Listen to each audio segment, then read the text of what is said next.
Hello and welcome to another Friday football forecast. I'm Jeff Jones, and as usual, I'm joined by the other two members of the KVUE Sports team, Tyler Feldman and Corey Mose.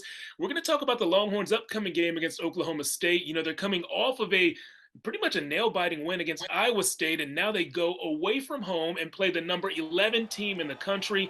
Corey, these are two offenses that have proven they can score points in bunches, but the Cowboys could be without their offensive centerpiece.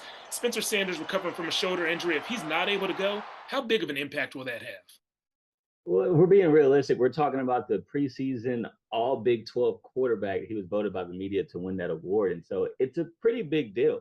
But even if Spencer Sanders does play, he's had that lingering shoulder injury. What we've seen in the last two games, he hasn't been great. He's been throwing under 50% of his passes so far, leading to their loss last week against TCU. So with the banged up Spencer Sanders, he hasn't been playing very well. But even if there is a backup that comes in, we saw what Texas defense did with OU's backup. And so maybe they have that same success on Saturday with the backup.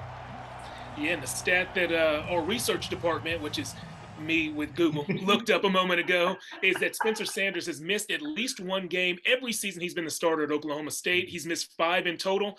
Oklahoma State 4-1 in those 5 games that Spencer Sanders has missed, which is kind of a surprising stat if you ask me. And speaking of surprises, Tyler, we're just past the halfway point of the season, and I'm wondering what about this Texas football team has surprised you most?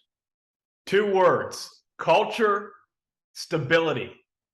That is the biggest surprise for this Texas football team. Steve Sarkisian, after that 5-7 year one, year two, he wanted to fast track. I know we've got F1 here in Austin this weekend. He wanted to fast track the culture of this Texas football program, and boy, has he ever. I really think it's been the perfect recipe. Roschon Johnson leading that offense, DeMarvion Overshown, and a couple other guys on that defense. They've really shown that they've turned that corner. They've turned that page in the culture department. You look at that win over Iowa State, it was ugly, but they won the game. Steve Sarkisian on Monday said he didn't think that they would have won that game last year. And I think that speaks volumes to how the culture stability has impacted in a positive way this Texas football team this season.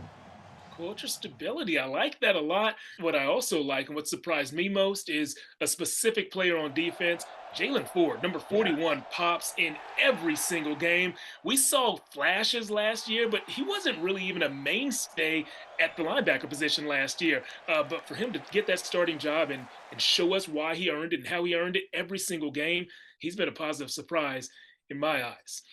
The line says Texas by 6.5 points. I want to know, Corey and Tyler, who do you guys think is going to win, and what's the score going to be in this one? Corey, let's start with you. Who's going to win? What's the score? Yeah, I think we don't know if Spencer Sanders is going to play. But if he does play, I will say they're going to score some points. They're not going to be shut out, of course. But I'm thinking a 24-17 type game. Going to be close, but Texas gets a big-time stop. Spencer Sanders doesn't play well. Longhorns get the dub. Tyler, who's going to win? What's the score? Texas 0-4 in its last 4 true road games. I think that changes on Saturday in Stillwater. Texas, that culture stability. This is where it finally happens. We find out that the Longhorns are really a team that opponents should be scared of moving toward the end of this season because, look, it's going to be 42-27. They're going to crush that line. They're going to crush the Cowboys and really supplant themselves as one of the top teams in the Big 12. 42-27. That's kind of a laughable score if you're looking at OK State, kind of a comedy on the field. I'm more a fan of the dramas. I think this one's going down to the wire. We're going to see that culture really show itself in the fourth quarter. Texas wins another close one, 31-28. We're all looking forward to that UT game and the rest of the college football slate on Saturday. But if you're ready for some high school football, well, you're in the right place. Friday football fever is just a few minutes away.